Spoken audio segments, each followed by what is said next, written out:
છતાંય હજી એક તમને કહી દઉં, આત્માનંદ સ્વામી, ભાઈ આત્માનંદ સ્વામી 117 વર્ષની ઉંમર થઈ હતી એવું કહેવાય છે. અને એવું મારા વાંચવામાં પણ થોડુંક આવ્યું છે, કાંઈ ફેરફાર હોય તો હું એ નથી બહુ પેલું કહેતો, પણ આપ એ આવવા જવાની વાત એટલી પૂરતી. પણ એમ કહેવાય છે ને એવું વાંચ્યું છે કે સંવત 1916 ગઢપુરમાં જીવુબાના કહેવાથી જે હરિકૃષ્ણ મહારાજ ગોપીનાથજી મહારાજની બાજુમાં પધરાયેલા રઘુવીરજી મહારાજે, આચાર્ય રઘુવીરજી મહારાજે, ત્યારે ભાયાત્માનંદ સ્વામી ત્યાં હતા. એમને શ્રીજી મહારાજે દર્શન દીધા કે તમે એ વાગડમાં રહેતા, ભાયાત્માનંદ સ્વામી વાગડમાં રહેતા, એમનું પાણીને ફાવતું, ઉંમર 117 વર્ષ એટલે કેટલી કહેવાય ભાઈ. એને શ્રીજીમાં જે દર્શન દઈને કહ્યું ભાયાત્માનંદ સ્વામીને ગઢપુરમાં, વિક્રમ સંમત 1916 હરિકૃષ્ણ મહારાજને પ્રસ્થાપિત કરવા, પ્રતિષ્ઠા કરવાના પ્રસંગે ભાયાત્માનંદ સ્વામીને શ્રીજી મારે દર્શન દઈને કહ્યું તમે જુનાગઢ થઈને જજો.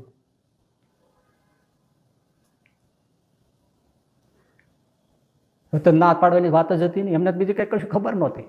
આ બાજુ શ્રીજી મહારાજે ગુણાતીતાનંદ સ્વામીને દર્શન દીધા. એમને કીધું કે ભાઈ સ્વામી આવે છે, ટૂંકા નામથી ભાઈ સ્વામી કહેવાય, ભાઈ સ્વામી આવે છે અહીંયા, પણ તમે એને પૂછજો કે તમારા 117 વર્ષ થઈ ગયા તો શ્રીજી મહારાજ તમને તેડી કેમ નથી જતા ધામમાં? એનું કંઈ કારણ જાણો છો? એ પૂછજો. પછી શ્રીજી મહારાજે ગુણાતીતાનંદ સ્વામીને કહ્યું સ્વામી મને ભાયાત્માનંદ સ્વામી વચનની મૂર્તિ છે, વાળ જેટલું મારું ને વચન લોપું નથી, એ મને બહુ વાલા છે, પણ અમારું સ્વરૂપ સમજવામાં કચાશ છે.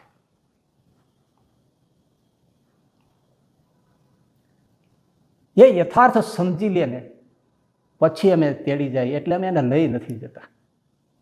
અમે ઈચ્છીએ છીએ કે પૂરું સમજી લે, નહીં તો કચાશ રહેશે. બોલો. પણ ગુણાતીતાન સાહેબ કીધું ભાઈ સ્વામી મારું માનશે. હવે આજે આપણું કોઈ ન માને તેમાં શું સમજવાનું? ગુણાતીતાનંદ સ્વામીનો સંશય થતો ભાઈ સાહેબ મારું માનશે, મારા કે માનશે. એ આવ્યા જુનાગઢ, મળ્યા, શાંતિથી વાત કરી, પૂછ્યું કેમ નથી તેડી જતા? તો કે ગુણાતીત મને તો કાંઈ ખબર પડતી નથી, પણ બાપ તેડી નથી જતા. તો કે સાંભળો, મને મહારાજે દર્શન દઈને આ વાત કરવાનું કહ્યું છે. હા શું બેટા ગુણાતીત? હા સ્વામી તમે મોટા છો, પણ મારે કહ્યા વગર છૂટક્યો નથી. વાતો કરી, સ્વરૂપ સમજાવ્યું, પણ આખો આમ કેફ બદલાઈ ગયો. ભાયાત્માનંદ સ્વામી રોમ રોમ કંઈક જુદું જ થઈ ગયું. અરે બેટા गुणातीत, ये बात तुमने मैं मुझसे पहले क्यों नहीं की? એ સ્વામી પહેલા તો કેમ કહેવાય, પહેલા કેમ કહેવાય?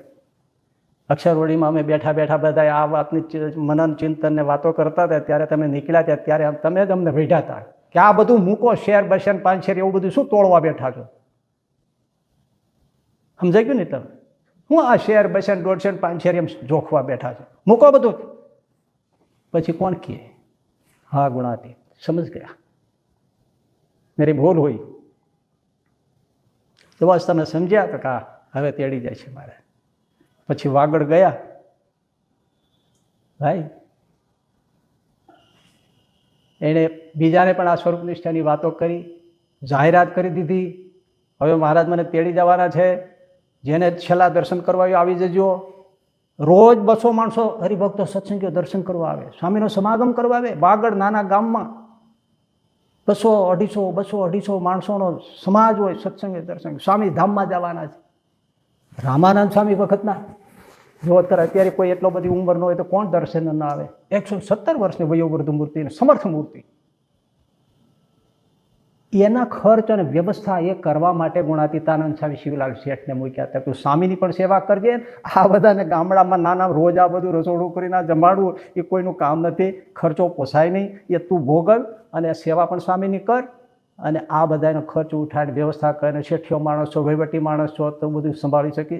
એ ખાસ કારણ છે. બાકી હું માનતો નથી કે એમ કીધું કે કોઈ સંતો સેવામાં ન રોકાય એટલે પછી શિવલાલને કીધું તું રહે, એ વાતમાં હું નથી સહમત નથી, માફ કરજો.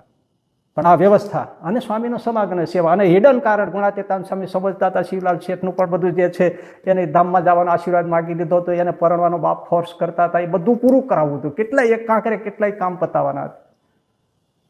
અને પછી આત્માનંદ સ્વામી શિવલાલને કીધું, શિવલાલ માગી લે. તો કે તમારા 13મા દિવસે શ્રીજી મહારાજ લઈને મને તેડવા આવજો. એ બહુ લાંબી વાત કરતો નથી, એમ કઈ આશીર્વાદ દઈને કે જા શિવલાલ, શું કરું બેટા, તે માગી લીધું. મેં તને કહી દીધું હતું બ્રહ્માંડમાં કોઈ એવી વસ્તુ નથી કે હું તને આપી ન શકું, એટલે લાચાર છું. તારે નાના બાળકો છે, તું રોકાય તો સારું. શિવલાલ કે મારે મહારાજ કાંઈ જોઈતું નથી. સાહેબ આ તોડવું કઠણ છે. 9 લાખો શેઠિયો, લાખોની મિલકત, ભાવનગરના રજવાડામાં એના બાપની ખુરશી પડે ભગા દોશીની, એવો મોટો વહીવટ, ગુલાબના ફૂલ જેવા બાળકો હોય, કોઈ છોડે? બહુ નાની ઉંમર કે સમથિંગ 25 એટલી જ ઉંમર હતી, 25ની આસપાસની જેવી ઉંમર હતી એમની. આજે 90 વર્ષ થાય તો એના દીકરાના મોઢા જોઈને કોઈને ધામમાં જવાનું, દેહ મૂકવાનું થતું નથી. ભગવાન જીવાડે થાર, ભગવાન જીવાડે થાર, આ બધું મૂકી અને શિવલાલ માગી લીધું. અને આત્માનંદ સ્વામી કે જો આવ્યા છે, અનંત મુક્તો છે, અનંત વિમાન છે, ઓહો હો હો, બધા મોટા મોટા બધા સંતો છે, ગોપાળાનંદ સ્વામી તે બધા ઓહો બધા છે. લો શિવલાલ, જય સ્વામિનારાયણ, હું જાઉં છું. ગયા. આ પ્રસંગ પણ પર્યાપ્ત નથી કે ગુણાતીતાનંદ સ્વામી અને ગોપાળાનંદ સ્વામીએ કીધું છે એ સમજવું જરૂરી છે, પણ આ ઓલા જેવું છે. ગુણાતીતાનંદ સ્વામી કીધું ને ભાઈ સ્વામી મારું માનશે, નથી મનાતું. એ તો આપણે આગળ કહી દીધું કે ભાઈ સમર્પિત થઈને સંતોના, આ ગોપાળાનંદ સ્વામી, ગુણાતીતાનંદ સ્વામી, શ્રીજી મહારાજના ચરણમાં માફી માગીને આ બધું બાળક થઈને માગે ત્યારે મા બાપ રીજે અને ત્યારે અંતર પ્રકાશ થાય. ત્યારે એમ થાય કે વચનામૃતમાં જે કહ્યું છે એનું સીધું સરળ ભાષાંતર વિવરણ હોય તો ગોપાળાનંદ સ્વામી